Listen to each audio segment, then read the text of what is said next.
Singer dubbing artist Chinmayi వరుస వివాదాల్లో ఇరుక్కుంటోంది. భారత్ లో అమ్మాయిలుగా పుట్టడం మా కర్మ, స్టూపిడ్ ఇండియా అన్న కామెంట్స్ పై ఈ మధ్య ఆమెపై కేసు నమోదైంది. ఇప్పుడు జార్ఖండ్ లో విదేశీ మహిళ రేప్ కేసుపై చిన్మయి స్పందించిన తీరుపై నెటిజన్లు మండిపడుతున్నారు. ఎవరో కొందరు దుర్మార్గులు చేసిన పనికి భారతీయులందరినీ అవమానిస్తావా అంటూ మండిపడుతున్నారు. ఈ మధ్య సోషల్ మీడియాలో యాక్టివ్ గా ఉంటోంది సింగర్ చిన్మయి శ్రీపాద.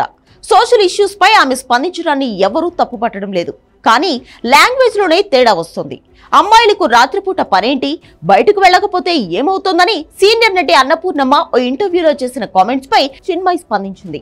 భారత్ లో అమ్మాయిలుగా పుట్టడం కర్మ అంటూనే స్టూపిడ్ ఇండియా అని దేశాన్ని తిట్టిపోయడం వివాదాస్పదమైంది. ఆమెపై హైదరాబాద్ లో కేసు కూడా నమోదైంది. లేటెస్ట్ గా జార్ఖండ్ లో విదేశీ మహిళపై జరిగిన రేప్ విషయంలోనూ చిన్మయి చేసిన కామెంట్స్ కాంట్రవర్సీ అయ్యాయి. స్పానిష్ మహిళ తన భర్తతో కలిసి బైక్ ట్రావెలింగ్ చేస్తూ భారత్ కు వచ్చింది. ఆమెను జార్ఖండ్ లో కొందరు దుర్మార్గులు రేప్ చేయడం దేశ వ్యాప్తంగా సంచలనం కలిగించింది. పోలీసులు నిందితులు 7గురిని అరెస్ట్ చేశారు కూడా. ఈ సంఘటన నిజంగా మానవత్వం ఉన్న ప్రతి ఒక్కరూ ఖండించాల్సిందే. మహిళలను తల్లులుగా గౌరవించే మన దేశంలో ఫారెన్ విమెన్ పై జరిగిన ఘోరానికి అందరూ బాధపడ్డారు.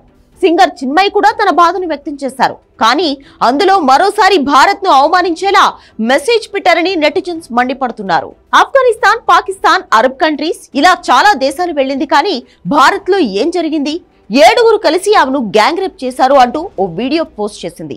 ఎవరైనా ఒలింపిక్ మెడల్ గెలుచుకుంటే భారతీయులంతా గర్వపడతారు. అలాగే కొంతమంది పురుషులు అత్యాచారం చేస్తే భారతీయులంతా సిగ్గుపడాలని కామెంట్ చేశారు చిన్మయి. దాంతో నెటిజన్లు ఆమె ట్వీట్ కి పెద్ద ఎత్తున రెస్పాండ్ అవుతున్నారు. మీ లాజిక్ తప్పు. ఒలింపిక్ విజేతల కోసం ప్రభుత్వం డబ్బులు ఖర్చు పెట్టి శిక్షణిప్పిస్తోంది. కానీ రేపిస్టులకు అలా డబ్బులు ఖర్చు పెట్టి ట్రైనింగ్ ఇవ్వట్లేదు కదా.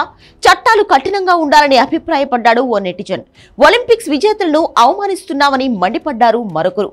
భారత్ లో ప్రతి 17 నిమిషాలకు మహిళపై రేప్ జరుగుతోందని, అంటే ప్రతి 17 నిమిషాలకు మనం సిగ్గుపడాల్సిందే. విదేశీ మహిళలకు అలా జరగడం దారుణమని మరో నెటిజన్ కామెంట్ చేశాడు. అమెరికాలో 15 మంది విద్యార్థులను చంపేస్తే ఎందుకు మాట్లాడలేదని మరొకరు ప్రశ్నించారు. రేప్ బాధితురాలు స్పానిష్ మహిళ మాత్రం భారత్ పై తన ప్రేమను వ్యక్తం చేసింది. భారతీయులందరినీ అవమానించవద్దు. వాళ్లలో కొందరు క్రిమినల్స్ తప్ప మంచివాళ్లు కూడా ఉన్నారు. నేను ఇండియాలో 6 నెలల్లో 20,000 కిలోమీటర్లు సేఫ్ గా తిరిగాను. మాకు ఎక్కడా ఇబ్బంది ఎదురవలేదు. ఎక్కడికి వెళ్లినా నన్ను మంచిగానే చూసుకున్నారు అంటూ భారతీయులపై కొందరు చేస్తున్న విమర్శలకు స్పానిష్ మహిళ చెక్ పెట్టారు. భారత్ పర్యటనలో తనకు ఎన్నో మధుర జ్ఞాపకాలు కూడా ఉన్నాయని కూడా చెప్పారు.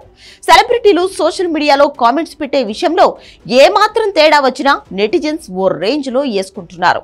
ఇప్పుడు సింగర్ చిన్మయిపై ఇలాగే వరుస వివాదాలు చుట్టుముడుతున్నాయి.